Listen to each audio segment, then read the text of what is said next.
माऊली ज्ञानेश्वर जगद्गुरु तुकाराम महाराज, पवन पुत्र हनुमान की, छत्रपती शिवाजी महाराज, श्री संत भगवान बाबा की, बोलो रे भाई सब संतन की जय। विठाला विठाला विठाला विठाला विठाला।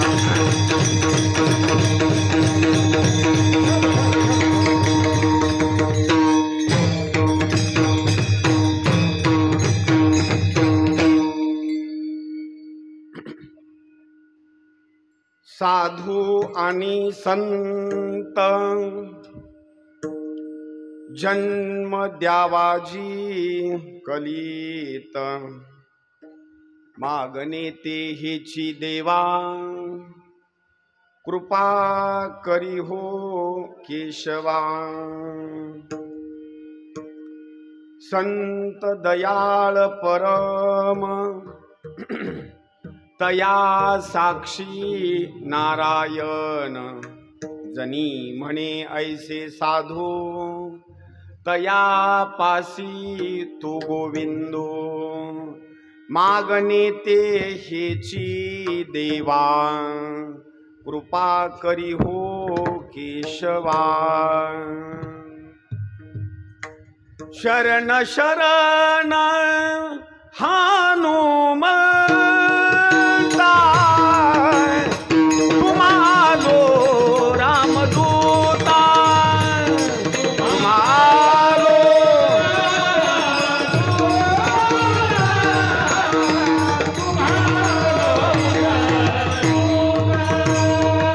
शरण शरण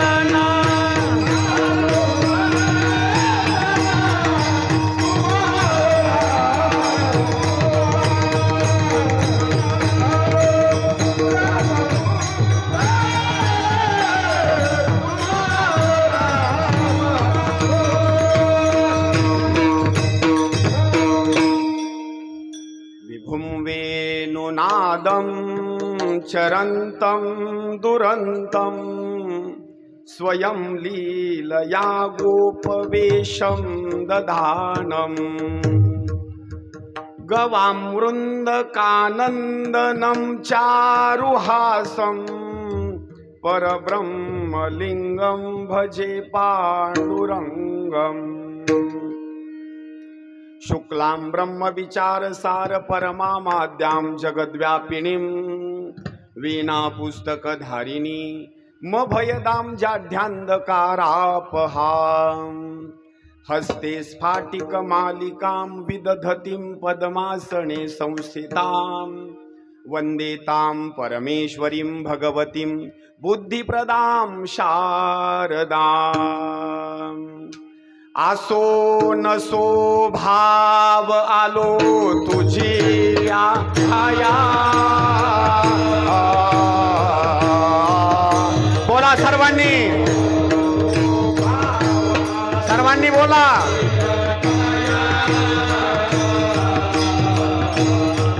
आसो नसो भाव आलो तुझी आठाया,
प्रस्तुत प्रसंगी सेवेकरिता घेतलेला असणारा अभंग, ज्यांचा जन्म गंगाखेड म्हणायच्या गावामध्ये झाला आणि त्यांच्या जिल्ह्याचा भाग जर सांगायचं म्हटलं तर परभणी जिल्हा.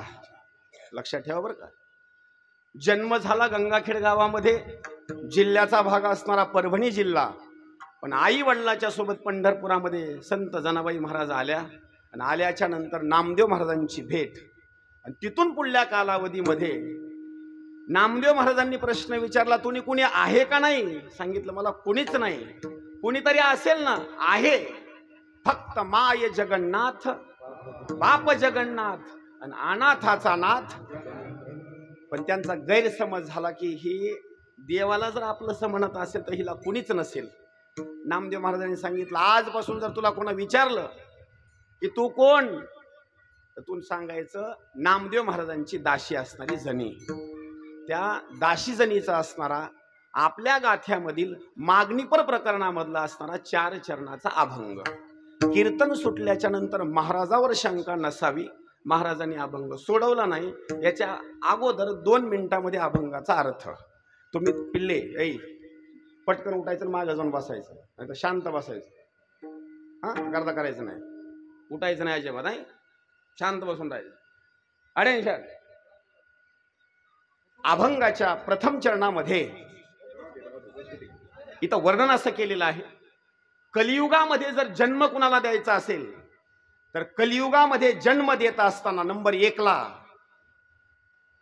साधूला जन्म दे आणि नंबर 2 ला संताला जन्म दे. ऐका, जन्म द्यायचा असेल तर साधूला एक जन्म द्यायचा आणि नंबर 2 ला संताला. जनाबाई महाराजाला प्रश्न विचारला, दुसरी काही मागणी? अजिबात नाही. मागणे ते हेची देवा आणि कृपा करी हो केशवा. देवानं प्रश्न विचारला, कलियुगामध्ये साधूला आणि संतालाच का जन्म, दुसऱ्या लोकाला का नको जन्म? त्याचं कारण सांगितलं 3ऱ्या चरणामध्ये. संत आणि साधू कसे आहेत तर संत दयाळ परम. फक्त संतच असणारे दयाळ आहेत या त्रिभुवनामध्ये, पुन्हा दुसरे कोणी दयाळू नाहीत. आणि शेवटी प्रश्न विचारला, का संताची मागणी? त्याचं कारण शेवटच्या चरणामध्ये सांगितलं, जनी म्हणे ऐसे साधू. त्या साधूच्या जवळ आणि संताच्या जवळ आज कलियुगामध्ये जर देवाला शोधायचा असेल, देव कुठंच भेटणार नाही. पण संत आणि साधू कळाले की संताच्या जवळ आणि साधूच्या जवळ देव असतो. असा अभंगाचा सरळ सरळ भावार्थ. विडाला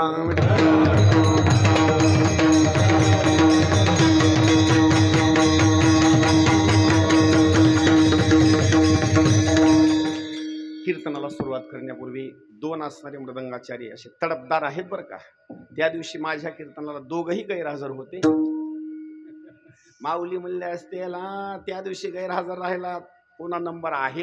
हां, म्हणून तुमच्या चरणी एकदा नतमस्तक बरं का. आणि गायनाचार्याच्या बाबतीमध्ये कवडे महाराज सुद्धा त्या दिवशी गैरहजरच होते. हा, पण आज मात्र येऊ लागला. महाराज सुंदर असणारी चाल गायली, सुंदर बरं का. आणि महाराजांनी त्या चालीला सुंदर असणारी पाठीमागून साथ दिली. भजन चांगलं सुरुवात व्हावं, चाल चांगली व्हावी, कीर्तनाचा शेवट पण चांगलाच होतो बरं का. नाही तर महाराजाला सगळं लाईनवर आणायला 11 वाजून जातात. विडाला विडाला.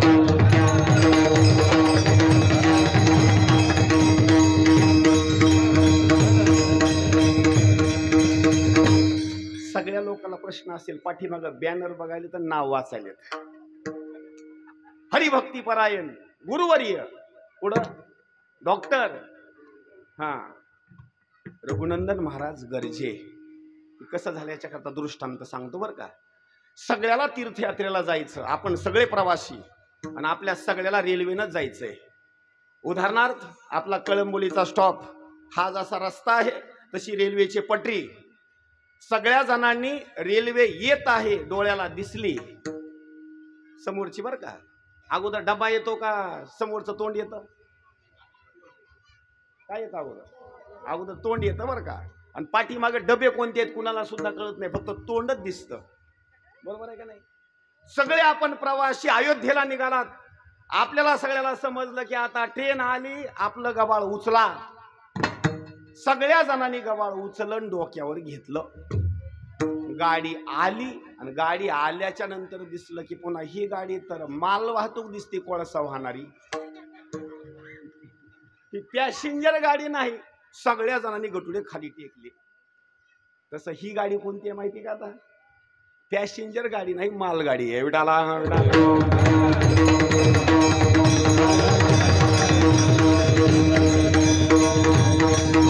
पण त्या सुद्धा गाडीमध्ये साम्य आहे. लक्षात घ्या मी काय म्हणतो. त्या गाडीमध्ये सुद्धा साम्य आहे. पाठीमागचा डबा आल्याच्या नंतर समजलं, पण रेल्वे म्हणजे रेल्वेच आहे ना. पण तसं या नावामध्ये सुद्धा साम्य आहे बरं का. आजचं ज्यांची कीर्तन रूपी सेवा आहे त्यांचं नाव आहे रघुनंदन आणि माझं नाव राम. काही साम्य आहे का नाही? आहे का नाही? मग या संयोजक मंडळींची जोड लावली का नाही? रघुनंदन जरी नसतील तर राम तर आहेत ना. विडाला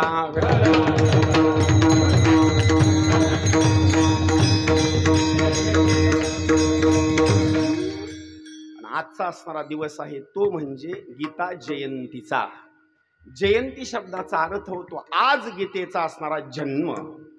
आणि त्या जन्माच्या बाबतीमध्ये सांगतो, महाभारत पर्वामध्ये असणारे जर गीता जन्माला कुठं आली असेल तर त्या महाभारताच्या 18 पर्वामध्ये जे भीष्म पर्व असणारं जे आहे ना, त्या भीष्म पर्वामध्ये गीतेचा असणारा जन्म झाला. आणि आज आहे गीता असणारी जयंती.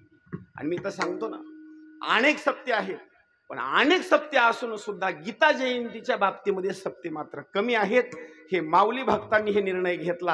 आणि सगळ्याचा ब्रह्मज्ञानाचा अर्थ जर कशामध्ये आला असेल तर गीतेमध्ये आलेला आहे. आणि गीतेच्याच निमित्तानं जयंतीनं अखंड हरिनाम सप्ताह ठेवणे आणि सगळ्याला ब्रह्मज्ञानाचा डोस पाजणे, म्हणून हा सप्ताह आयोजित केला.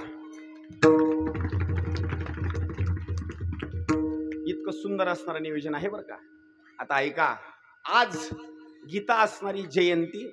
गीता जयंतीच्या बाबतीबद्दल तुम्हाला जर मी काही सांगायचं म्हटलं तर माझं पहिलं भांडवल अगोदर संपलेलं आहे. कारण त्या दिवशी मी कीर्तन केलं. मग काही लोक म्हणतील महाराजाला काय तेवढंच येतं काय, म्हणून असं होतं बरं का. फक्त एवढंच करायचं आपण.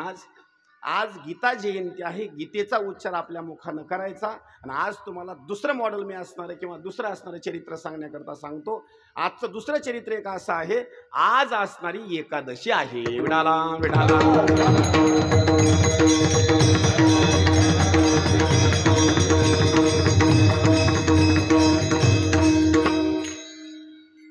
गीता गीता गीता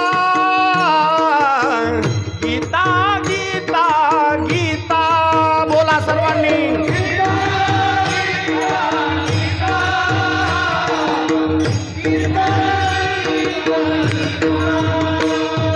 गीता गीता गीता गीता गीता गीता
आज आहे गीता जयंती. गीतेचं आपण नामचिंतन केलं. आजचा दुसरा पर्वकाळ सांगतो. आज आहे एकादशी. आणि ती सुद्धा एकादशी म्हणजे साधारण एकादशी नाही. पाठीमागं होऊन गेलेली एकादशी म्हणजे कोणती? आळंदी निवासी माऊलींची एकादशी. आणि आजची एकादशी सांगायचं म्हटलं तर पंढरपूर भगवंताची असणारी एकादशी. पण त्या एकादशीचं असणारं महात्म्य लक्ष देऊन, बाई तू खाली बस, खाली बस, तिथंच बस, तू खाली बस, खाली खाली बस.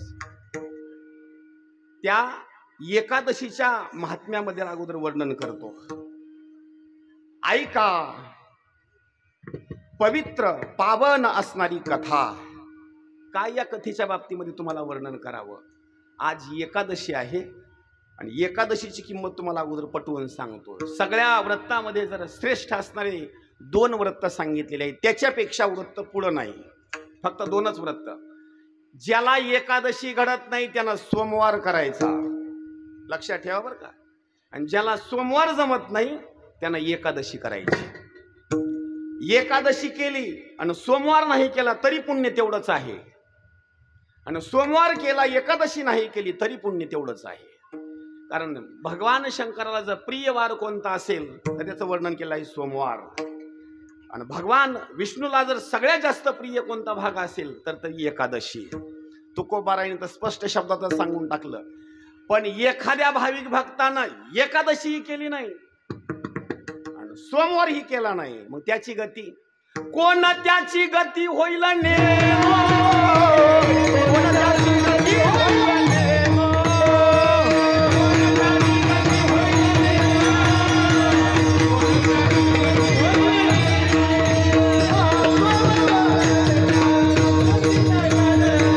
एकादशी व्रत सोमवार न करीती, हा एकादशी व्रत सोमवार न करीती. ओ कोण त्याची गती होईल नेनो, कोण त्याची गती होईल नेनो.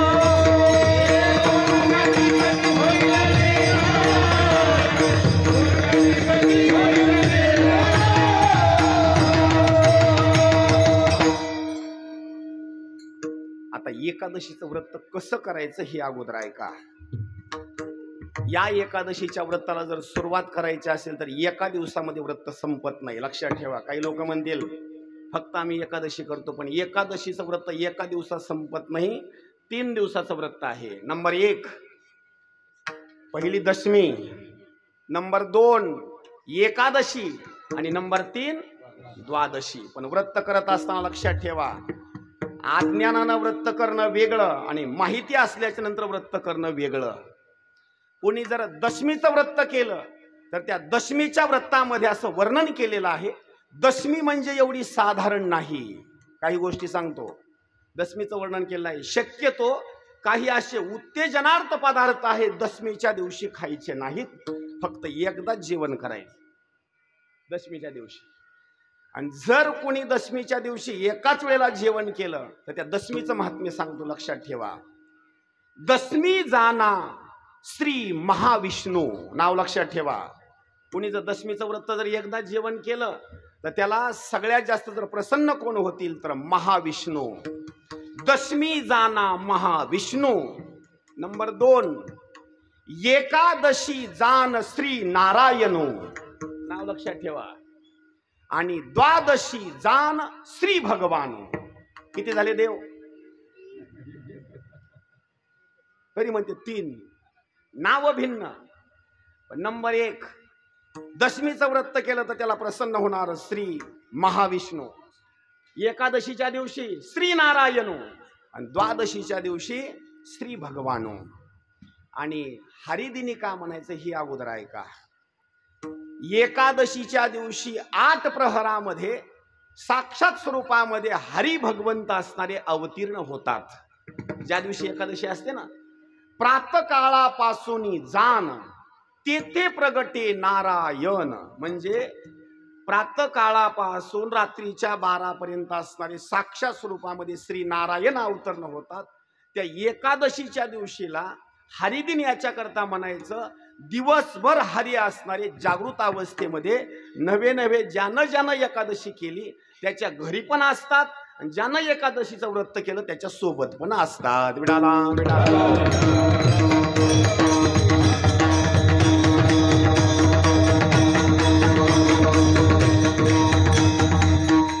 आता या एकादशीच्या दिवशी नेमकं भाविक भक्तांनी काय करायचं हे अगोदर सांगतो. एकादशीच्या दिवशी शक्यतो भावी भक्तानं दान धर्म करायचं. पण दान धर्म करत असताना अगोदर लक्षात ठेवा, शक्यतो दान धर्म करत असताना एकादशीचेच पदार्थ वाटप करायचे, दुसरा पदार्थ वाटप करायचा नाही. लक्षात ठेवा, नामदेव महाराजांच्या घरी पंढरीनाथ परमात्म्यानं येऊन दुसरं काहीतरी दान मिळेल परीक्षा घेण्याकरता आले, पण नामदेव महाराजांनी अजिबात दुसरं दान दिलं नाही. सांगितलं मिळायचंच असेल, खायचंच असेल तर एकादशीचं जेवण मात्र मिळणार नाही. लक्षात ठेवा, एकादशीच्या दिवशी कुणी जरी आलं घरी आपल्या, त्याला दुसरा प्रसाद अजिबात द्यायचा नाही. त्याला सांगायचं उपवासी गेला तरी चालेल, पण त्याला दुसरा प्रसाद मात्र अजिबात द्यायचा. फक्त एकादशी म्हणजे एकादशी. आणि त्या एकादशीचं दान धर्माचा असणारा भाग सांगतो. किती एकादशीचा दान धर्माचा भाग श्रेष्ठ आहे. नंबर 1, आता पुढं चालून येणारा असणारा एक महिला मंडळीचा सण येणार आहे, हळदी कुंकवाचा. काय नाव त्याचं? संक्रांत. तिळगुळ घ्या आणि भांडण करा. तिळगुळ घ्या आणि गोड गोड बोला. हा जो सण आहे का नाही, या सणाला सगळ्यात जास्त भाविक भक्तांनी किंवा महिला मंडळी काय करतात? दान धर्म करतात. मग कशाचं दान धर्म? कुणी कंगवे देणार, कुणी लिपस्टिक देणार, कुणी चष्माच देणार, कुणी काय देणार. हे दान धर्म. पण ऐका, एरवी दानापेक्षा त्या मकर संक्रांतीला जर महिला मंडळीने दान केलं तर दुसऱ्या दानापेक्षा तो दिवस श्रेष्ठ. ऐका, आता त्या संक्रांतीपेक्षा जर अनेक दानाचं पुण्य जर जास्त पाहिजे असेल, जर चंद्राला किंवा सूर्याला जर ग्रहण लागलं तर चंद्रग्रहणामध्ये किंवा सूर्यग्रहणामध्ये दान करा. लक्षात आलं ना? 2, त्याच्यापेक्षा कुणाला आणखी दानाचं पुण्य जर जास्त पाहिजे असेल तर पुन्हा भाग सांगितलेला आहे व्यतिपात. लक्षात येतं कुणाला अर्थ त्याचा? व्यतिपाताचा अर्थ असा होतो की दान धर्म करत असताना व्यतिपात शब्दाचा अर्थ सांगितलेला आहे, सूर्य आणि चंद्र चालत असताना जर एका दिशेनं चालू लागले तर त्या व्रताचं नाव आहे व्यतिपात. आणि त्या दिशेनं जर चालू लागले तर शक्यतो भाविक भक्तांनी त्या व्यतिपातामध्ये दान धर्म करायचं.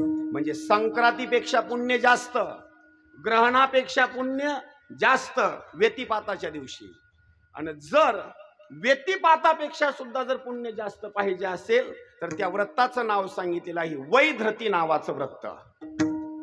पण ते व्रताचा भाग असताना असा सांगितलेला आहे, चंद्र आणि सूर्य चालत असताना जर विरुद्ध दिशेनं चालू लागले तर त्याच वेळेला दान धर्म करायचं. एरवी मात्र चालत नाही, त्याचं पुण्य सुद्धा मिळत नाही.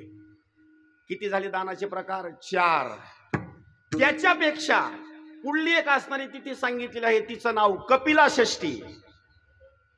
4 पेक्षा सुद्धा जर दान धर्म जास्त पाहिजे असेल आणि पुण्य पाहिजे असेल तर त्याचं नाव सांगितलं कपिला षष्ठी. त्या कपिला षष्ठीच्या दिवशी असणारं दान धर्म करायचं. मी याच्या पुढे सांगतो, त्या कपिला षष्ठीपेक्षा जर पुण्य जास्त पाहिजे असेल तर एकादशीच्या दिवशी फराळाचा असणारी सामुग्री वाटप करा. ते सगळ्यात जास्त एकादशीच्या दिवशी पुण्य. विडाला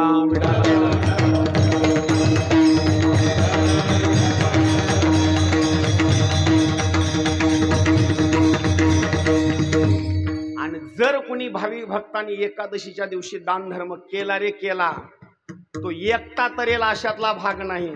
मातृ पितृ भ्राता सगोत्र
आपल्या आईचा जर उद्धार करायचा असेल आणि त्याने एकादशीच्या दिवशी जर दान धर्म केलं ना, आईचा उद्धार. मातृ. नंबर 2 पितृ. कुणाला वडिलांचा उद्धार करायचा, दान धर्म करा, पितृचा असणारा उद्धार. भ्रातृ. एवढंच नाही हो, कुणाला सासऱ्याचा उद्धार करायचा, कुणाला सासूचा उद्धार करायचा, कुणाला सगळ्या कुटुंबाचा उद्धार करायचा, नवे नवे सगळ्या गणगोताचा उद्धार करायचा. त्यानं काय करायचं, फक्त एकादशी करायचं. एकादशीचं व्रत केल्याच्या नंतर सगळ्या कुळाचा असणारा उद्धार. एवढंच नाही, त्याला पिशाच्याची बाधा नाही, भूताची बाधा नाही, काही असतं नाही. म्हणून एक सांगण्याचा भाग आहे, तुकोबाराय सांगतात, करीत असताना व्रत एकादशी करीन उपवास आणि गायीन अहर्निशी मुखी नाम. पण एवढंच नाही, 8 प्रहरापैकी असणारं सारखं असणारं जागरण केलं पाहिजे बरं का. आणि ज्या दिवशी एकादशी आहे त्या दिवशी जर एखाद्या वेळेस भाविक भक्ताला जर आनंद झाला किंवा 2 दिवसावर एकादशी राहिली आणि एखाद्या माणसानं जर प्रश्न विचारला, ऐ शांत बसा तुम्ही, एखाद्यानं जर प्रश्न विचारला, हो नेमकी एकादशी कधी आहे हो, काही जणांना लक्षात राहत नाही, उद्या आहे का परवा आहे, असं जर एखाद्या भाविक भक्तांना जर एखाद्याला विचारलं एकादशी कधी आहे, त्यानं जर सांगितलं हो येणारी आता 2 दिवसात एकादशी आहे, एवढं कळालं आणि त्याच्या मनाला आनंद वाटला रे वाटला. तर इथं तर नाथबाबांनी सांगितलं, बाबा त्याच्यासारखा माणूस या पृथ्वी तलावर धन्य नाही. नवे नवे त्याला धन्यवाद, त्याच्या आईला धन्यवाद, त्याच्या कुळाला धन्यवाद, संपूर्ण जणाला असणारा धन्यवाद. का, एकादशीचं नाव ऐकल्याच्या नंतर ज्याला आनंद होतो त्याला सगळ्या कुटुंबाला असणारा धन्यवाद. पण काही जणाला असं होतं बरं का, एकादशी ऐकल्याबरोबर तर असे कपाळावर आट्याच पडतात त्याला. कशा करता, खायला काही भेटत नाही. आणि नेमकं असं होतं, काही जण काय करतात माहिती का, दिवसभर एकादशी करतात, त्या दिवशी त्यांचं काही पोट भरत नाही. रात्री 11:30 वाजता पत्नीला विचारतात, होय गा काही भाकरी फिकरी आहे का खायला, काही थोडेफार. असे काही पट्टे भादर आहेत, रात्री 11:30 वाजता एकादशी सोडून देतात. मी म्हणतो काही उपयोग आहे त्याचा एकादशी करण्यात, अजिबात नाही. एकादशीचं व्रत असं सांगितलं, मरून जरी गेलं तर एकादशीचं व्रत मात्र सोडायचं नाही. असं असणार, कठीण असणार हे एकादशीचं व्रत आहे.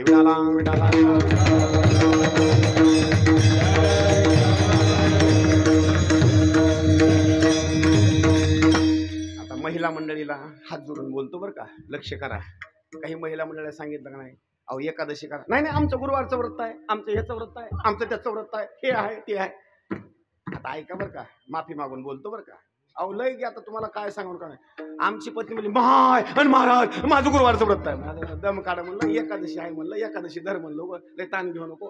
त्याचं कारण तुम्हाला सांगतो, सगळे जेवढे व्रत आहेत का नाही या जगतामध्ये, लक्षात ठेवा मी काय म्हणतो ते, या जगतामध्ये सगळे जे असणारे जे व्रत आहेत का नाही, सगळे व्रत येतात आणि एकादशीच्या पायाला लागतात. मी काय बोलू लक्षात ठेवा, जेवढे व्रत आहेत का नाही सगळे व्रत येतात आणि सगळे व्रत येऊन एकादशीच्या पायाला लागतात. म्हणजे सगळ्या एकादशीचा असणारा जो भाग आहे ना, सगळ्या व्रतामध्ये असणारा श्रेष्ठ आहे. ज्यानं नुसती एकादशी केली त्याला सगळ्या व्रताचं पुण्य भेटलं.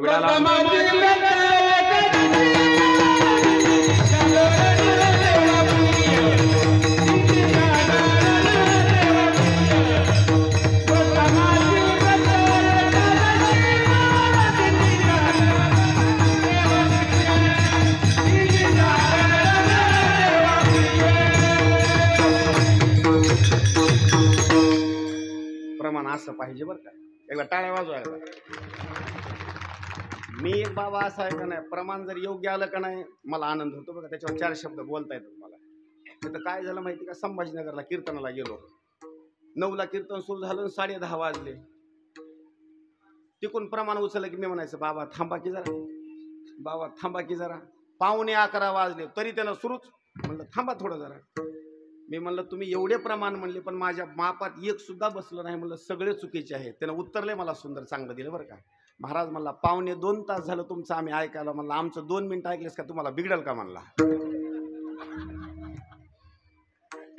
अरे बाबा 2 तास ऐकतो पण प्रमाण लाईन मध्ये पाहिजे बरं का. बस सगळ्या व्रतामध्ये जर श्रेष्ठ व्रत कोणतं असेल तर एकादशी.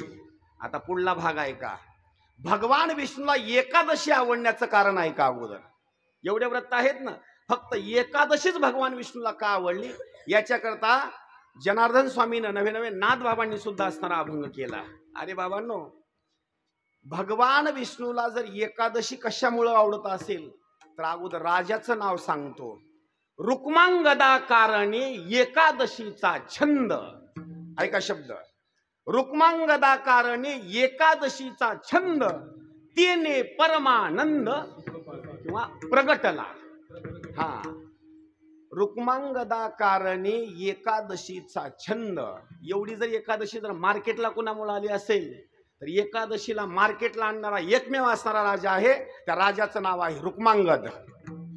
आणि त्या रुक्मांगदाची आणखी कथा सांगतो तुम्हाला. सूर्यवंशामध्ये जन्माला असलेला हा रुक्मांगद, आणि कसं एकादशीचं व्रत केलं त्याची कथा अगोदर ऐका. अयोध्या नगरीचा राजा रुक्मांगद आणि 33 कोटी देवतांचा असणारा राजा इंद्र. त्या इंद्रानं रुक्मांगदाच्या पूजेमध्ये विघ्न आणण्याकरता जेवढा बगीचा लावला होता त्या बगीच्यामधले फुलं तोडण्याकरता 33 कोटी देवतांना पाठवून द्यायचं. दररोज विमान यायचं, फुलं तोडायचे आणि स्वर्ग लोकामध्ये घेऊन जायचे. त्या रुक्मांगद राजाला फुलंच मिळेना. रुक्मांगद राजानं सांगितलं, रात्रीच्या वेळेला चोरी होते, सगळ्या जणांनी जागृत अवस्थेमध्ये थांबायचं, कोण येतं कोण फुलं तोडून जातं एवढं पाहायचं. तेवढ्या वेळामध्ये रात्रीच्या वेळेला विमान आलं, पण विमान आल्याच्या नंतर फुलं तोडले, पोते उचलले, विमानात टाकले, पण विमानच उडना. ऐका, विमानच उडना. सकाळचे 8 वाजले, सूर्य उदय झाला. स्वर्गामधले देव तिथंच जाग्यावर अयोध्या नगरी मधले सगळे असणारे दूत आले, सैनिक आले आणि सांगितलं महाराजांना, महाराज स्वर्गामधले देव फुलं चोरून नेत होते, आज आपल्याला चोर सापडले. आता ते चोर होते का? फक्त फुलं तोडायचे, पण स्वर्गातले लोक देव आहेत ना. रुक्मांगद आला, त्यांची पाद्य पूजा केली, एकच प्रश्न विचारला. दररोज येत होता, विमान उडून जात होतं, आज कसं काय थांबलं? म्हणले आमची शक्ती संपली. म्हणले मग आता काय डिझेल संपलंय का पेट्रोल संपलं? त्यांनी सांगितलं आता एकच करावं लागेल. म्हणले या जर विमानाला जर स्वर्ग लोकामध्ये जर पोहोचिती करायचं असेल, तुमच्या नगरीमध्ये जर एखादी स्त्री किंवा पुरुष जर असेल आणि त्यानं जर एकादशीचं व्रत केलं असेल, त्यानं नुसतं त्या विमानाला असा धक्का मारल्याबरोबर तर विमान उडणार आणि स्वर्ग लोकात जाणार. त्या दिवसापासून गाड्याला ढकलायची पद्धत सुरू झाली बरं का. अगोदर नव्हती. बंद पडलेल्या गाड्या जे ढकलून सुरू होतात का नाही, तिथून पुढे सुरुवात झाली. ज्या वेळेला सगळ्या नगरीमध्ये दौंडी पिटवण्यात आली, एक सुद्धा एकादशीचा माणूस सापडला नाही. पण घटना अशी घडली, एक रजकाची असणारी पत्नी, नवीन लग्न झालं, नवीन लग्न झाल्याच्या नंतर नवरा बायकोचे भांडणं झाले, असं दांडकं घेतलं ना पती परमेश्वरानं आणि मारण्याकरता सुरुवात केली. मारण्याकरता सुरुवात केल्याच्या नंतर त्या बिचारीनं अजिबात दुसऱ्या दिवशी काही अन्न पाणी नाही, कोची नाही, काही नाही, राग राग मरण्याच्या आशेनं मला वाचायचंच नाही आता म्हणून काहीच खाल्लं नाही. आणि घटना अशी घडली, तिनं व्रत केलं राग राग नवऱ्यावर, आणि घटना अशी घडली, ते असणारं तप असणारं हाताला आलं. ती बिचारी गेली, फक्त विमानाला धक्का लागल्याबरोबर तर विमान ते उडालं.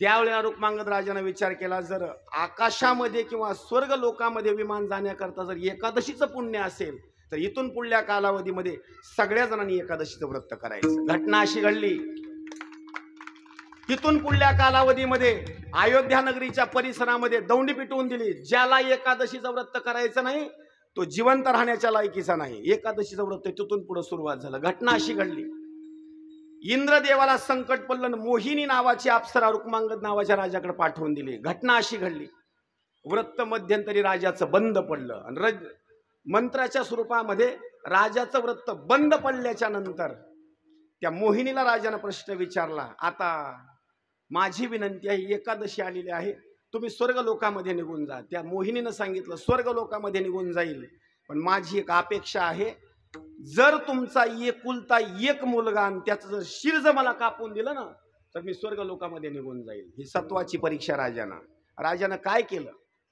एकादशीच्या व्रताचा अंगीकार करण्याकरता स्वतःच्या एकुलत्या एक मुलाला जवळ आणलं, हातामध्ये खड्ग घेतलं, त्याचं शिर कापण्याकरता सुरुवात केलं. भगवान विष्णू अवतीर्ण झाले, सांगितलं आता मात्र कापू नको बरं का.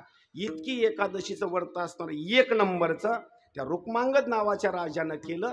तिथून पुढल्या कालावधीमध्ये त्या राजाचा प्रभाव आहे का, राजानं सगळी असणारी नगरी, एकटा गेला नाही वैकुंठाला, सगळी नगरी विमानामध्ये बसवली आणि राजानं एकादशीच्या व्रतामुळं वैकुंठाला घेऊन गेले.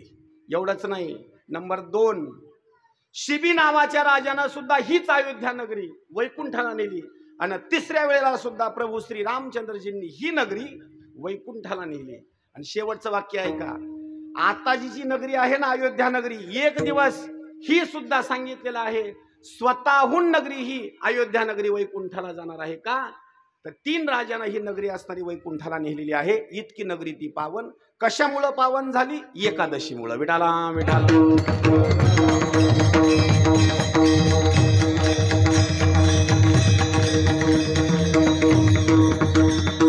आता द्वादशीचं व्रत आहे का, अंब ऋषी कारणे द्वादशीचा छंद आणि म्हणून परमानंद प्रगटला.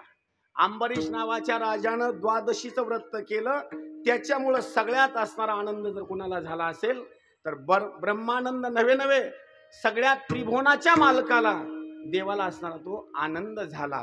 इथं असणारी आजची जी व्रताची भूमिका आहे ती आहे एकादशी. पहिला भाग गीता जयंती, दुसरा भाग एकादशी आणि आज आहे, आजचं जे कीर्तन आहे ते आहे जागराचं. म्हणजे सावध झालो हरीच्या आलो जागरणा. आजचा जो दिवस आहे तो आहे जागराचा दिवस. आणि आजच्या दिवशी, जागराच्या दिवशी देवाकडे मागणी मागत असताना ती सुद्धा अभंगाच्या मार्फत मागणीच मागायची असते. विठाला विठाला.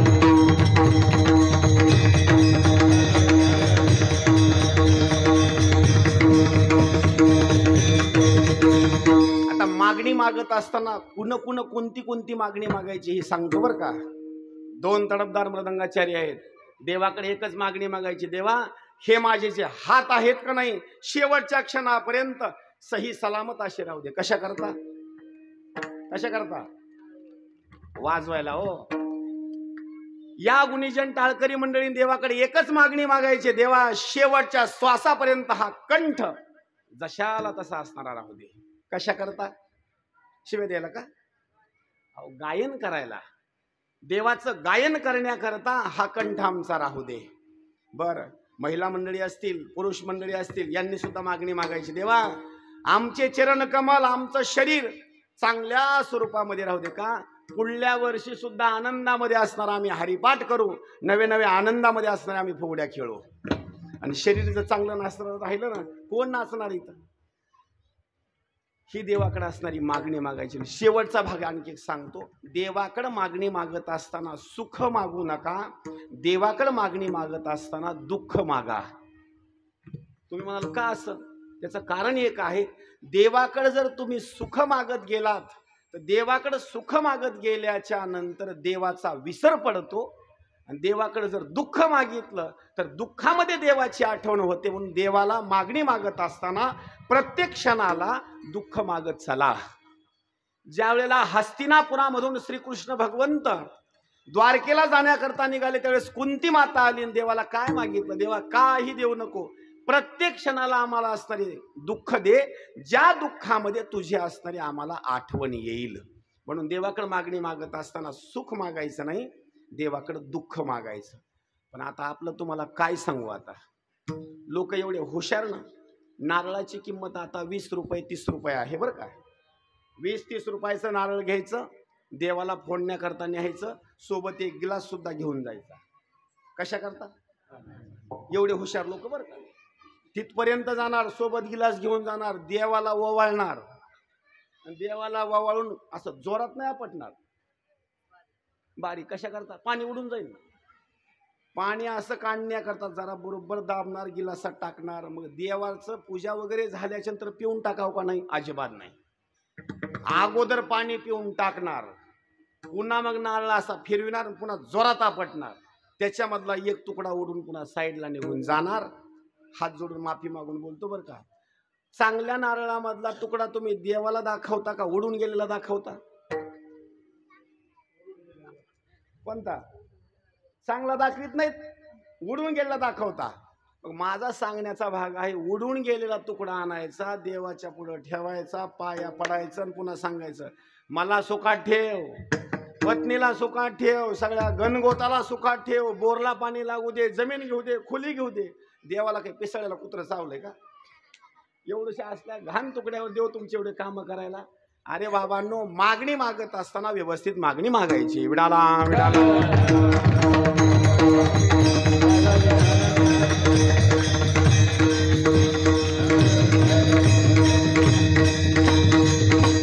आजच्या दिवशी मागणी मागण्याकरता जो अभंग घेतलेला आहे तो आहे जनाबाई महाराजांचा अभंग. आणि एक लक्षात ठेवा, इतर संत आहेत, पण इतर संताचा असणारा जो गाथ्याचा भाग आहे किंवा अभंगाचा भाग आहे, इतर संतांचे अभंग इतर संतांनी लिहिले आहेत, पण एकमेव अशी दाशी जणी आहे, जनाबाईचे अभंग कुठल्याही संतांना लिहिले नाहीत, तर जनाबाईचे अभंग विटेवरच्या असणाऱ्या पंढरीश परमात्म्यानं विटेवर थांबल्या थांबल्या लिहिलेले आहेत.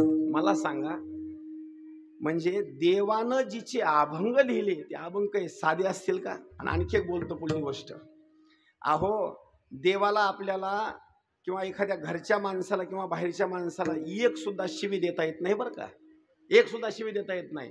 आणि शिवी जर दिली तर आपलं तोंड सुद्धा जागेवर कोणी ठेवणार नाही.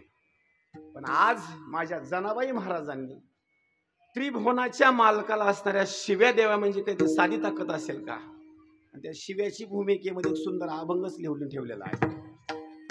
अरे विठ्ठल, अरे विठ्ठल, मूळ माईच्या कारट्या, अरे विठ्ठल, अरे विठ्ठल, मूळ माईच्या कारट्या.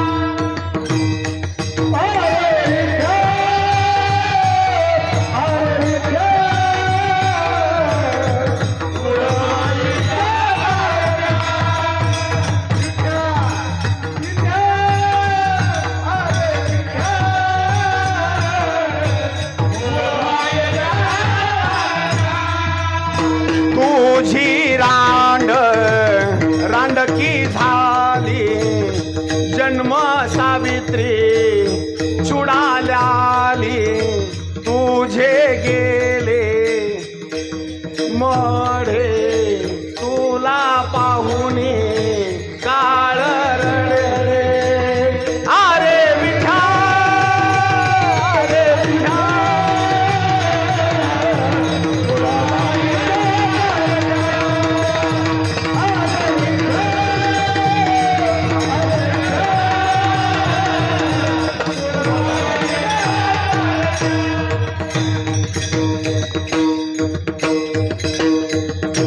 शब्द ऐका बर का, तुझी रांड आणि रंडकी झाली म्हणजे ही साधी शिवी आहे. अहो रुक्मिणीच्या बाबतीमध्ये शिवी म्हणजे तुझी पत्नी विधवा झाली, मरण पावली, काय आता काय ते शब्द बोलावे काय नाही, तरी देवाना असणारा हसावं आणि त्या जनाबाई महाराजांच्या शिव्या घ्याव्या. आणि हे अभंग शिव्या दिलेला सुद्धा बर का, देवाने एवढा कट मारायला पाहिजे होता का नाही? काय कवडे महाराज स्वतःला शिव्या दिलेला अभंग कट मारायला पाहिजे का नाही? पण अहो जनाबाई महाराजांनी देवाला शिव्या दिल्या, मग देवच अभंग लिहू लागला का नाही? दुसरे अभंग सगळे लिहायला पाहिजे होते ना, आपल्या शिव्या दिलेल्या आहेत का नाही तेवढा अभंग लिहायला नाही पाहिजे होता. पण काय केलं देवाने? अहो शिव्या दिलेला सुद्धा अभंग देवानं गाथ्यामध्ये लिहून ठेवला. एवढंच नाही, तो गाथा म्हणजे साधारण गाथा नाही, ज्या गाथ्यामध्ये माझ्या पंढरीश परमात्म्यानं सगळ्या अभंगाची रचना केली त्या अभंगाचं काय वर्णन करावं. त्याच्यामध्ये आणखी एक अभंग सांगतो. खंडेराया तुझं करीते नवसू, मरू दे रे सासू खंडेराया, सासू मेल्यावरी तुटेल आसरा, मरू दे सासरा खंडेराया, सासरा मेलिया होईल आनंद, मरू दे ननंद खंडेराया, जनी म्हणे खंडो अवघे मरू दे आणि एकटीच राहू दे पायापाशी. काय अभंगाचा अर्थ? आता तिचं लग्न झालं नाही पण ते सासू कोण सासरा कोण याच्याकरता स्पेशल कीर्तनच करावं लागेल बरं का. केलं ना? हा हा हा वा वा. आता हा जनाबाई महाराजांचा असणारा गाथा आणि त्या गाथ्याचं आणखी एक महत्व सांगतो. काय वर्णन करावं त्या गाथ्याचं महाराज? त्या गाथ्यामधील असणारा आजचा जो घेतलेला अभंग आहे का नाही, फार सुंदर असणारा अभंग आहे. आणि या अभंगामध्ये मागणी मागत असताना कलियुगामध्ये एक साधूला जन्म दे आणि नंबर 2 संताला जन्म दे, अभंगाचं पहिलं चरण.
रखुमाई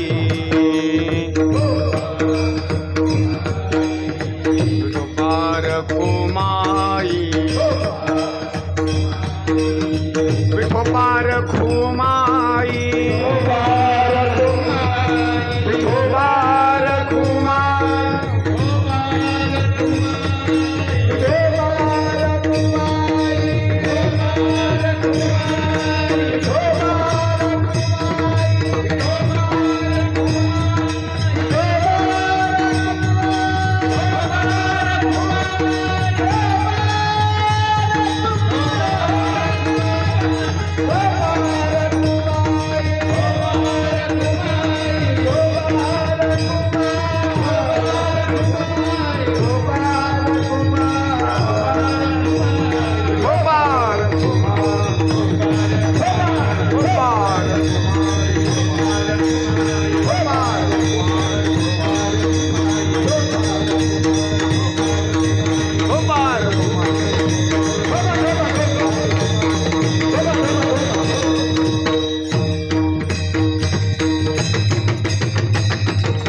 वाजत आलेले आहेत. तर अभंगावर आताशिक महाराज आलेत बरं का. आता फक्त लक्षात एक ठेवा, आता तुम्ही सगळे ज्ञानी मंडळी आहेत आणि चांगल्या चांगल्या वक्त्याचे कीर्तन ऐकणार आहेत.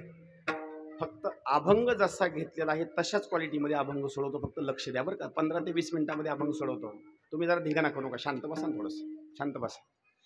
पहिला शब्द अभंगामध्ये सांगितलेला आहे नंबर 1 चा साधू. लक्ष ठेवा बरं का. आता तुम्ही इथून पाठीमागच्या काळामध्ये साधूचे भरपूर नाव ऐकले. नंबर 2 दुसरा शब्द वापरलेला आहे संत. संताचंही चरित्र ऐकत आहात आणि साधूचंही ऐकत आहात. पण प्रश्न इथं नेमका असा आहे, नेमकं साधू कुणाला म्हणायचं आणि नेमकं संत कुणाला म्हणायचं. बारकाव्यानं ऐका बरं का विषय. एक शब्द आहे साधू आणि एक शब्द आहे संत. शब्द आहे दोन, पण त्याचा अर्थ मात्र एकच आहे बरं का. लक्ष देऊन ऐका. साधू शब्दामध्ये आणि संत शब्दामध्ये प्रश्न विचारला. वाल्मिक ऋषीचा अवतार कलियुगामध्ये झाला, त्यांचं नाव आहे तुलसीदास महाराज. आणि त्या तुलसीदास महाराजांना प्रश्न विचारला, महाराज सांगा संत कुणाला म्हणतात आणि साधू कुणाला म्हणतात. तुलसीदास महाराजांनी सांगितलं, संत आणि साधू हे शब्द दोन आहेत. याचा अर्थ जर ठरवायचा म्हटलं तर नाव मात्र थोडेसे वेगळे आहेत. तसे संत आणि साधू एकच आहेत. ऐका आणखी परत. पण जर त्या दोन शब्दाचा अर्थ जर लक्षात घ्यायचा म्हटलं तर दोन शब्दाचा अर्थ असा होतो. पहिला शब्द आहे साधू. त्या साधू शब्दाचा अर्थ असा होतो, काम, क्रोध, लोभ, मोह, मद आणि मत्सर ज्यानं सहावर विजय मिळवला त्याचं नाव साधू. ही एक व्याख्या. नंबर 2 दुसरी व्याख्या सांगतो. साधू महात्म्याचं जीवन असं असतं, खरा साधू असा असतो.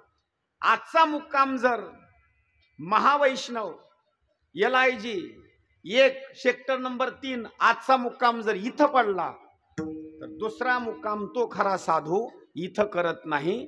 दुसरा मुक्काम पुढे मग कामोठे असेल, खारघर असेल तिकडं मुक्काम करणार, पण दुसरा साधू महात्मा मुक्काम तिथं करणार नाही. हे खऱ्या साधूचं लक्षण. म्हणजे तो साधू महात्मा एकच मुक्काम तिथं करणार. नंबर 2 तो साधू महात्मा जो खरा असतो तो भिक्षा मागत असताना झोळीचा वापर करत नाही. भिक्षा कशामध्ये मागतो? फक्त हातावर बरं का. आणि किती भिक्षा मागतो? जेवढी आपल्याला खाण्याकरता लागते एवढीच भिक्षा मागतो. आणि खात असताना गावात खात नाही. जिथं नदी असेल, जिथं विहीर असेल तिथं जाणार आणि तिथं जाऊनच ती असणारी भिक्षा खाणार. 1 नंबर 2 साधू महात्म्याचं असणारं जीवन म्हणजे अशा स्वरूपाचं असतं. नंबर 2 दुसरा शब्द सांगितलेला आहे संत. साधू महात्मा सारखा चालतच राहतो आणि संत महात्मा चालत नाही. संत महात्मा शांत असतो. काय बोलू लक्षात घ्या बरं का. साधू महात्मा जाग्यावर थांबत नाही. साधू महात्मा चालतच राहतो. जशी एखादी नदी असते सारखी प्रवाह करतच राहते, पण समुद्र मात्र प्रवाह करत नाही, तो जाग्यावरच असतो. नदीची उपमा साधूला आणि संताची उपमा द्यायची म्हटलं तर सागराला. संत हे सागरासारखे शांत आहेत आणि साधू महात्मा हा नदीसारखा प्रवाहित आहे, तो सारखा असणारा चालतो. दृष्टांतामध्ये जर तुम्हाला सांगायचं म्हटलं ना, साधू महात्म्याचं जीवन भगवानगड असणारा जो भाग आहे, आपण नामदेव शास्त्रीचं असणारं प्रवचन वगैरे ऐकतो का नाही, ते भगवान बाबा. आणि त्यांच्या जीवनामध्ये साधू महात्म्याचं एक वाक्य सांगतो. काही जणांनी त्यांच्यावर आरोप केला आणि आरोप केल्याच्या नंतर तो आरोप धुवून टाकण्याकरता त्या साधू महात्म्यानं लिंगाचं सुद्धा छेदन करून टाकलं. याला म्हणायचं साधू. म्हणजे आपल्यावर आलेला जो काही गुन्हा आहे का नाही, तो असा ठरवण्याकरता किंवा असा बाजूला सारण्याकरता, पुन्हा आयुष्यात आपल्यावर कोणी गुन्ह्याचा आक्षेप घेऊ नये, लिंगाचं छेदन केलं, याला म्हणतात साधू. आणि एवढंच नाही, तो साधू महात्मा काम, क्रोध, लोभ, मद, मत्सराच्या पलीकडे गेलेला असतो. आणि त्या साधू करता इथं कलियुगामध्ये जन्म मागितला. पण नेमका प्रश्न असा आहे, साधूच्या दर्शनानं नेमकं काय काय होतं. साधूच्या बाबतीमध्ये असे आणखी उदाहरण सांगितलेलं आहे हरिपाठामध्ये. साधूचे संगती तरणोपाय, साधूचे संगती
प्रमाण हे का कलियुगामध्ये साधूला जन्म मागायचा? नंबर 1 त्याचं कारण आहे, आपल्याला जर तरुण जायचं असेल तर साधूचे संगती तरुणोपाय. नंबर 2 कुणाला ओळखायचं साधू?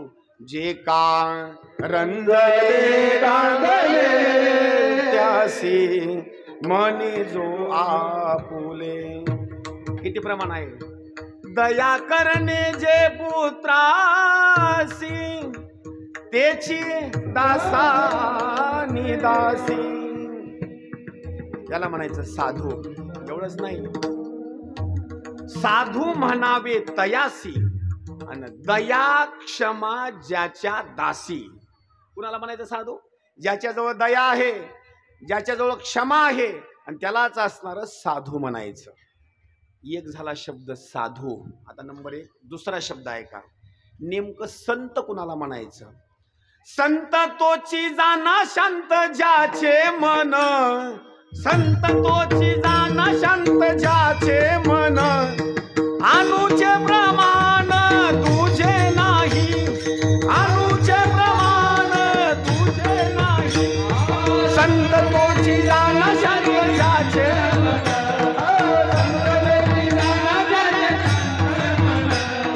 अनुचे प्रमाण तुझे नाही, अनुचे प्रमाण तुझे नाही.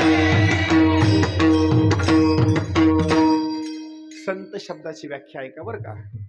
संत तोची जाना, ज्याचं मन शांत आहे त्याला काय म्हणायचं? संत. पण आपलं तसा खेळ नाही बरं का. आपण संत कुणाला म्हणतो?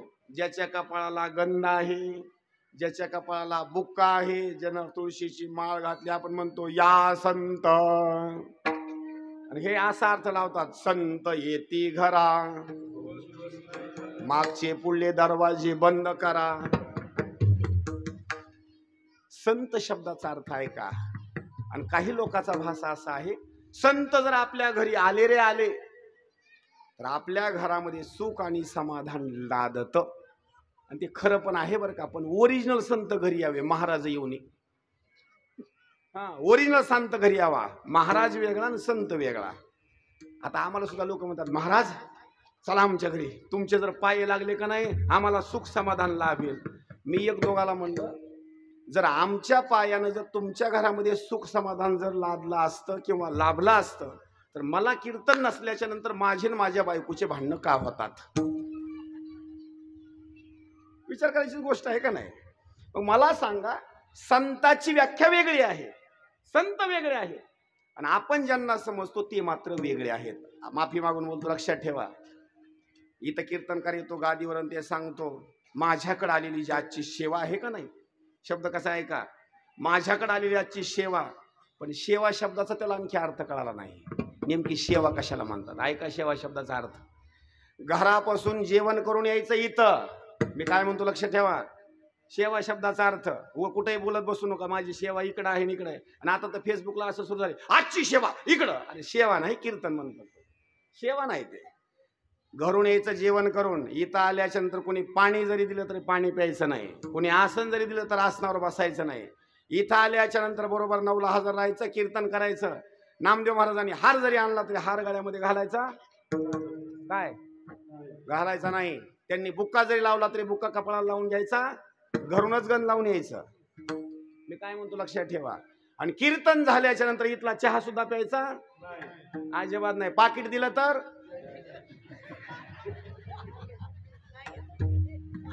पाकिट दिलं तर अजिबात त्याला हात सुद्धा लावायचं नाही. हे तुमच्या मंडळाला डिझेल सुद्धा घ्यायचं नाही, रिक्षाचं भाडं नाही, जशाला तसं घरी जायचं. त्याला काय म्हणायचं? हे आपलं सांगतात तुमच्या सगळ्याच्या कृपेने आजची सेवा. सेवा नाही, 7,000 घेऊन गेला ना, त्याला सेवा म्हणते बघायला. ही सेवा आहे होय? ही सेवा नाही. ह्याला म्हणायचं गुत्त 9 ते 11 घेतलेलं. बरोबर आहे का नाही? ह्याला सेवा म्हणता येत नाही बरं का. हे तुमचं काम आहे नोकरीसारखं. नोकरीसारखं तुम्ही करता. याला जर तुम्ही कोणी म्हणत असताल एवढे आमच्यावर संकट आले आणि एवढे कीर्तन करून, अरे त्या कीर्तनाचे तू पैसे घेतले ना, सेवा तू कुठं केली? आणि सेवा शब्दाचा अर्थ होतो स्वतःहून कीर्तन भजन करणे आणि देवाला काहीतरी दान धर्म करणे, याला म्हणायचं सेवा. विठाला विठाला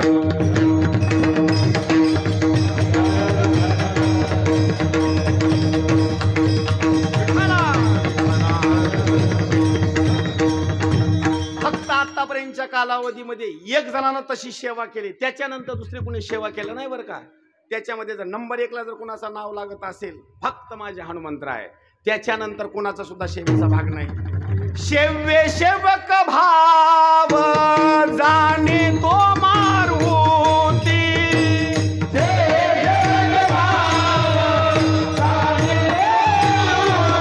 ओ सेवे सेवक भाव जाणे तो मारुती,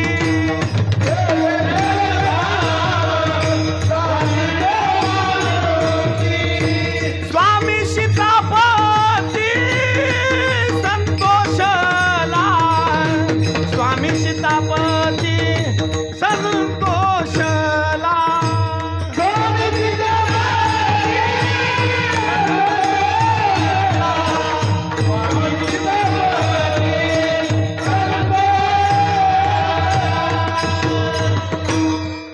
थोडं एका मिनिटाकरता बाजूला जातो बरं का.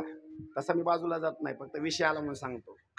माता सीतेनं केसामध्ये कुंकू भरण्याकरता, ज्याला आपण शेंदूर म्हणतो ना, भरण्याकरता सुरुवात केली. आणि माझ्या हनुमंतरानं एवढी सेवा करून एकच प्रश्न विचारला, आई हे केसामध्ये जे तुम्ही भरलं याला काय म्हणतात? तिने एका शब्दात सांगितलं, काय? शेंदूर. आणि का भरलं? कपाळा असताना केसात का भरलं? उत्तर काय दिलं माहिती? कंपाळामध्ये तर गंध लावलाच लावला, पण केसामध्ये जर शेंदूर जर लावला रे लावला, मालकाचं आयुष्य वाढतं. हनुमंतराने एवढंच वाक्य ऐकलं, जर मालकाचं आयुष्य वाढत असेल केसामध्ये नुसता शेंदूर लावल्याच्या नंतर सगळ्या अंगालाच लेप दिल्यास किती आयुष्य वाढल.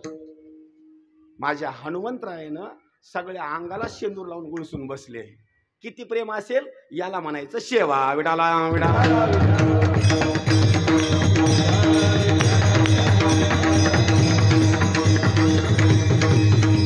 आणखी एक भाग सांगतो. संताचं मन असतं शांत आणि आमचं मन असतं चिलबिचेल. आता आमच्या दोघांचं मन, त्यांचं शांत आहे ना माझं चिलबिचेल आहे. तुम्ही म्हणाल कसं काय? तुम्ही म्हणाल यांचं शांत आणि माझं का चिलबिचेल, त्याचं कारण आहे काय? ठरलंय पाकिट, पण तेवढंच येतं का मध्ये मन चिलबिचेल बरं का. इथून ह्यांनी वाट लावून जरी दिलं तिथपर्यंत पाकिट उघडू दिसतो, दमच निघत नाही. काय बोलतो लक्षात घ्या बरं का. मन नुसतं असतं चलबिचल चलबिचल. आणि कधी शांत होतं माहितीये का? हा छान बरं का, आनंद वाटला बरं का, ठरले होते आणि बेजारी का होईना पण ठरले तेवढे आपल्याला दिले बरं का, बरं वाटलं बरं का, शांत वाटलं. आमचं कधी शांत होतं माहितीये का? ठरलेले एवढे दिल्याच्या नंतर. आणि जर कमी दिले का नाही सापता असतो का असला बस, म्हणजे आमचं मन चलबिचल आहे. पण संताच्या बाबतीमध्ये तसं नाही, अजिबात नाही. संत तोची जाना शांत ज्याचे मन, आणूचे प्रमाण दुजे नाही. आणू शब्दाचा अर्थ आहे का अगोदर? जुन्या काळामध्ये पत्र्याचे घर होते आणि पत्र्याच्या घराला जर एखादं छिद्र पडलं तर त्या छिद्रामधून प्रकाश खाली यायचा. आणि प्रकाश आल्याच्या नंतर त्या छिद्रामधून आलेला जो प्रकाश आहे त्याच्यामध्ये धुळीचे जे बारके बारके कण असतात का नाही, जे आपल्याला दिसतात, त्या धुळीच्या कणामध्ये जे बारके बारके कण असतात त्याला म्हणायचं आणू. आणि त्या आणू एवढा सुद्धा त्या संताच्या जवळ भेदभाव नाही, त्यांना म्हणायचं संत. विडाला विडाला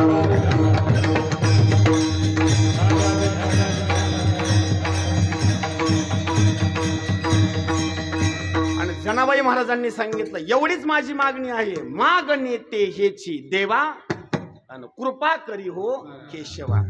जनाबाई महाराजांना प्रश्न विचारला, नेमकं संताचीच मागणी का आणि साधूचीच का? अभंगाचं तिसरं चरण. संत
दुसऱ्या चरणामध्ये सांगितलं कृपा करी हो केशवा. पण केशव शब्दाचा अर्थ अगोदर लक्षात ठेवा बरं का. द्वारका नगरीकडे नवे नवे वृंदावनातून मथुरेकडे जात असताना ज्यावेळेला श्रीकृष्ण भगवंत रथामध्ये बसले ना, तर पुढे एक दैत्याला, त्या दैत्याचं नाव आहे केशी नावाचा दैत्य, आणि तो घोड्याचं रूप घेऊन आला. श्रीकृष्ण भगवंताला त्याला ठार करण्याकरता त्याच्या मुखामध्ये असा हात टाकला आणि अग्निस्तंभासारखा असणारा हात केला. केशी नावाच्या दैत्याचा असणारा वध झाला. केशी नावाच्या दैत्याचा वध केला म्हणून भगवंताला नाव प्राप्त झालं केशव. लक्षात ठेवा बरं का. आणि इथं तो प्रमाण सांगितलेला आहे माग नेते हेची देवा कृपा करी हो केशवा. तिसरं चरण संत दयाळ परम. याच्याकरता धावत्या वेगामध्ये दृष्टांत. पंढरपूरच्या परिसरामध्ये राहणारा एक कुंभार, त्या कुंभाराचं नाव राखा कुंभार. माठ तयार केले, माठ तयार केल्याच्या नंतर आवेमध्ये नेऊन टाकणार आणि मडके भाजणार. सगळे माठ उचलले आणि त्या आव्यामध्ये नेऊन टाकले, ज्याला आपण भट्टी म्हणतो बरं का. त्याच्यामध्ये नेऊन टाकले. भट्टीला असताना काडी लावली, भट्टी पेटवून दिली. पण घटना अशी घडली, त्या आव्याच्या भोवती आणि त्या भट्टीच्या भोवती एक मांजर आली, तिनं रडण्याकरता सुरुवात केलं. राखा कुंभाराने विचार केला ही मांजर नेमकी का रडते. त्याचं कारण असं सांगितलं जातं, एका माठामध्ये मांजरीनं पिले दिलेले होते आणि ते पिल्यासहित माठ उचलला राखा कुंभारानं आव्यामध्ये नेऊन टाकला. राखा कुंभारालाही माहिती नाही. राखा कुंभाराची मुलगी आली आणि मुलीनं सांगितलं पप्पा एका माठामध्ये मांजरीचे पिल्ले होते. काय केलं माहिती का, देवा करता नवस बोलला, देवा जर मांजरीचे पिल्ले जर या आव्यातून जर सही सलामत बाहेर जर जिवंत निघाले ना, भट्टी पेटली बरं का आता, जर मांजरीचे पिल्ले जर सही सलामत जिवंत बाहेर निघाले तर भावी काळामध्ये कुंभाराचा धंदा करणार नाही का. माझ्या कुंभाराच्या धंद्यामुळं आज मांजरीचे पिल्ले मरणार आहेत. भावी काळामध्ये मी धंदा करणार आहे, एवढीच माझी विनंती आहे, मांजरीचे पिल्ले जिवंत ठेव. घटना अशी घडली, सगळी भट्टी पेटली, भट्टी पेटलेली आणि सगळा असणारा आवा पुन्हा बाहेर काढला. सगळे असणारे गाडगे टन टन टन नुसते असे भाजून निघाले. पण ज्याच्यामध्ये पिल्ले होते का नाही, त्या माठाला देवानं धक्का सुद्धा लागू दिला नाही. काय नवलाची गोष्ट आहे. तेवढा माठ मात्र जशाला तसा असणारा कच्चा निघाला. पंढरपूरच्या राखा कुंभारानं पुन्हा कुंभाराचा धंदा केला नाही. मांजरीचे जीव वाचण्याकरता, त्यांचा प्राण वाचण्याकरता देवाला नवस करावा आणि आपला असणारा स्वतःचा असणारा धर्म नवे नवे धंदा सोडून द्यावा, इतके संत असणारे दयाळ. आता आपलं सांगतो, सकाळी जर मांजर घरी आलं ताई आणि त्यानं जर दूध सांडलं तर दुपारी ते मांजर पुन्हा आपल्या घरी दिसणार नाही का. दरवाजा बंद करणे आणि सुख करता दुःख करता खान खान खान. पुन्हा मांजर म्हणतं मरल पण इकडे घराकडे येणार नाही. ही आपली भूमिका बरं का. अजिबात नाही, मांजर पुन्हा घराकडे येणार नाही. संत दयाळ परम आणि तया साक्षी नारायण. संताचा आणखी भाग सांगतो बरं का. देव उगच त्यांच्यावर कृपा करत नाही, देव त्यांच्याजवळ उगच नसतो. याच्याकरता एक दृष्टांत. उस्मानाबाद असणारा जिल्हा जुनं नाव आणि आताचं सांगायचं म्हटलं तर धाराशिव असणारा जिल्हा, त्या परिसरामध्ये माझे असणारे गुरु एक ब्राह्मणाचे मरण पावले, कालिदास महाराज कुलकर्णी. 12 वर्ष मी त्यांची पिशवी सांभाळली. त्यांचा एक दृष्टांत. घटना अशी घडली, गव्हाचा असणारं संपूर्ण कापणी झाली आणि कापणी झाल्याच्या नंतर त्या संतानं असा एका ठिकाणी आणून असा गहू रचला. आली एकादशी पंढरपूरची, बॅग उचलली पंढरपूरला निघाला. पत्नीने एकच वाक्य बोललं, पंढरपूरच्या जर देवाला भेटण्याकरता जायचं असेल, एकादशीला जायचं असेल तर अगोदर गव्हाला काडी लावा आणि मग एकादशीला जा. शब्दाचा अर्थ कळतो का, लक्षात ठेवा बरं का. अगोदर काय करा, गव्हाला काडी लावा आणि मग एकादशीला जा. याचा अर्थ काय होतो, ह्याचा अर्थ काय होतो, अगोदर मरयंत्र आणा, व्यवस्थित असणारं धान्य पोत्यामध्ये भरा, बैलगाडीमध्ये टाका, घरी आणा, थप्पी लावा, मग बॅग उचला मग पंढरपूरला जा. पण ती संत असा नव्हता बरं का. जसं पत्नीनं सांगितलं का नाही तसंच करणार म्हणला. गावाला काय सांगितलं म्हणला, काडीच लावायची म्हणा, काडीच लावणार. गावात गेला दुकानदाराकडे, घोडा छाप काढ्याची डबी घेतली नाही, पहिली होती गुलाब छाप काढ्याची डबी. आणि पावसाळ्यामध्ये साधळत नाही बरं का गुलाब छाप, अजिबात नाही. गुलाब छाप काढ्याची डबी घेतली, शेतात गेला, शेताकडे जायचा रस्ता नव्हता पंढरपुराचा, पण शेताकडे गेला अगोदर. जिथं सगळा गहू असा ठेवला होता का नाही शेतामध्ये, हातामध्ये माती घेतली आणि उधळाय सुरू केली. का?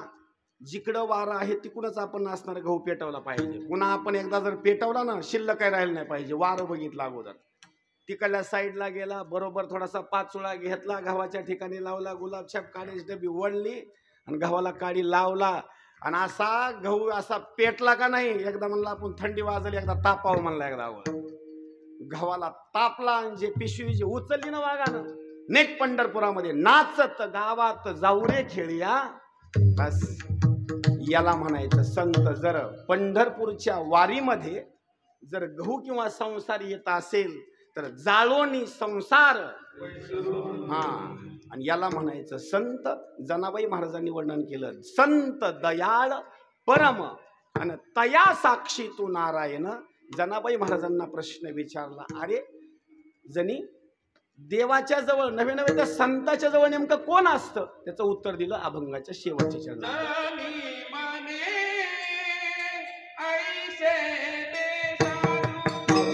जाणी म्हणे ऐसे साधू,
अभंगाच्या शेवटच्या चरणामध्ये जनी म्हणे ऐसे साधू आणि तयापासी तू गोविंदो. तुमच्या मुखानं तुम्ही भरपूर वेळेला गोविंद शब्दाचा उच्चार केलेला आहे आणि तुम्ही म्हटलेले सुद्धा आहेत गोविंद गोविंद.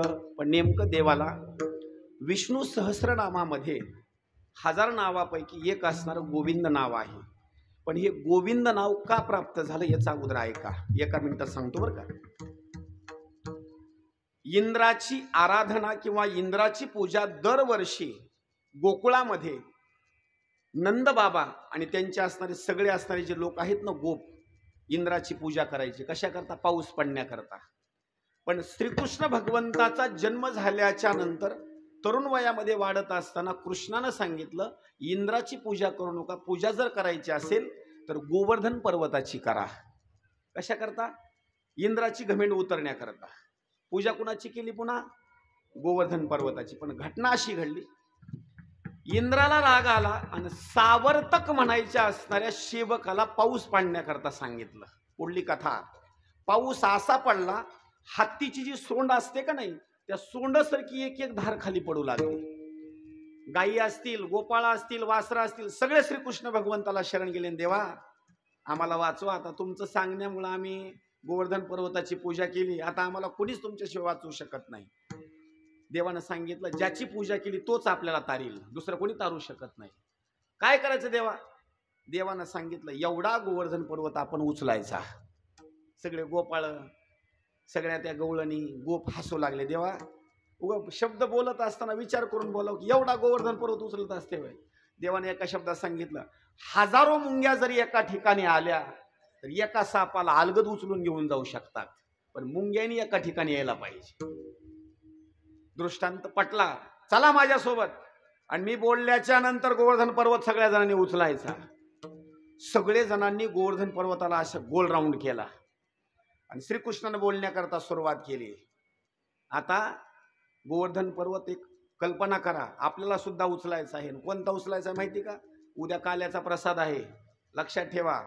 आणि संयोजक मंडळीला काही गोष्टी करायच्या असतात. इथं जर काही 10-5 रुपये उरले ना, मंदिराचं काम असेल, दुसरी काही गोष्टी असतील, कमतरता असेल, की संयोजक मंडळीला ती पूर्ण करायची असते. काही गोष्टी लक्षात ठेवा. आणि इथं सुद्धा तुम्ही गोवर्धन पर्वत उचला, पण कोणता उचला सांगू? दुसरा पर्वत उचलू नका, फक्त पैशाचा पर्वत उचला. तुमच्या हातामध्ये कारभार आज आहे पण कालांतरानं राहणार नाही. उद्याच्याला पद निघून गेल्याच्या नंतर तुमच्याच्यानं दान धर्म होणार नाही. उद्या काला आहे आणि काल्याच्या प्रसादाला आपल्या गोवर्धन पर्वतासारखं काहीतरी वाटामध्ये असावं उचलण्याकरता. म्हणून काहीतरी दानधर्म करा. तुमच्याजवळ प्रॉपर्टी सांगण्याकरता खूप आहे. बैठकीत बसल्याच्या नंतर खूप सांगता एवढं आहे तेवढं आहे ते आहे. आणि दानधर्माकरता माणूस आल्याच्या नंतर पुन्हा म्हणता लईच तंगाई चालली. म्हणजे बैठकीला चांगलं सांगायचं आणि दान मागायला आल्याच्या नंतर पुन्हा मागं सरकायचं. मी तर असं सांगतो ना, बैठकीमध्ये गप्पा कमी मारा पण दान धर्माकरता सगळं हातानं पुढं चला. आणि गोवर्धन पर्वत उद्याचा असणारा हा उचला. काय केलं देवानं? सगळ्या जणांना जमा केलं आणि गोवर्धन पर्वताच्या खाली हात घेतले आणि बरोबर सगळ्या जणांनी बोलण्याकरता सुरुवात केली. पुंडलिका वरदानी विठ्ठल श्री ज्ञानदेव पंढरीनाथ भगवान की, ज्ञानेश्वर महाराज की. तेवढा गोवर्धन पर्वत सगळ्या जणांनी मिळून असा वर उचलला. देवानं काय केलं माहिती? तेवढ्या पर्वताला नुसती करंगळी दिली. 7 दिवसापर्यंत मुसळधार पाऊस पडला. पावसाजवळ जेवढं पाणी होतं तेवढं संपलं. जसं 2 दिवस पाणी नव्हतं तसं. आलं का लक्षात? पाणी संपलं आणि इंद्र आला पुन्हा बघण्याकरता. असं इंद्राला वाटलं की सगळीच मेली असतील, पण घटना अशी घडली 7 दिवसापर्यंतचा मुसळधार पाऊस पडल्याच्या नंतर उलट त्या गवळ्यांचा फायदा झाला. काय झालं? तेवढा गोवर्धन पर्वत खाली टेकवला आणि यांनी घराचं बांधकाम करण्याकरता सुरुवात केली. गवळ्याचे घर म्हणजे कोणते? आपल्यासारखे कॉलमचे नाहीत बरं का. 2-4 लाकडं आणायचे आणि गायीनं चारा खाल्लेला ते गवत वर टाकायचं, घर लगेच तयार. आणि घटना अशी घडली पाऊस मुसळधार पडल्यामुळं जी गाय 5 लिटर दूध देत होती त्या गायीनं आता 7 लिटर दूध देण्याकरता सुरुवात केलं. कशा करता? तिला चारा हिरवा भेटला ना. अहो गवळी श्रीमंत, बारके बारके गायीचे वासर एकमेकाच्या अंगावर असे टकऱ्या खेळू लागले, भांडणं खेळू लागले. का? पोट भरले ना त्यांचे. त्यावेळेला इंद्र आला. इंद्रानं 1000 वर्षापर्यंत शरणागती केली. नवे नवे देवाला प्रसन्न करण्याकरता गोलोकामधून इंद्रानं गाय आणली. कुठून? गोलोकामधून गाय आणली. आणि गोलोकामधून गाय आणि वासरू आणून त्या गायीच्या स्तनामधलं असणारं दूध आणि त्या दुधानं श्रीकृष्ण भगवंताचा अभिषेक केला. भगवंत आनंदित झाले आणि गायीकडे सुद्धा बघितलं आणि गायीला बोलण्याकरता सुरुवात केली. तुझी काय अपेक्षा आहे का? गायीनं एवढंच सांगितलं, मी माझं राहण्याचं ठिकाण गोलोक, सगळे मला गो म्हणजे गाय म्हणतात. इथून पुढल्या कालावधीमध्ये तुमचं कृष्ण नाव तर हे आहेच आहे, पण इथून पुढं माझं सुद्धा तुम्ही नाव चालवा. देवाचा अभिषेक गोलोकामधून आलेल्या गायीनं केला म्हणून देवाचं नाव प्राप्त झालं गोविंद. आणि इथं सांगितलेलं आहे, जनी म्हणे ऐसे साधू तयापासी तो गोविंदू, म्हणजे त्या भक्ताच्या जवळ संताच्या जवळ गोविंद असणारा राहतो, असा अभंगाचा सळसळ असणारा भावार्थ. झाली सेवा. तुम्ही संत मायबाप तुमच्या चरणी मी समर्पित करतो आणि इथंच थांबतो.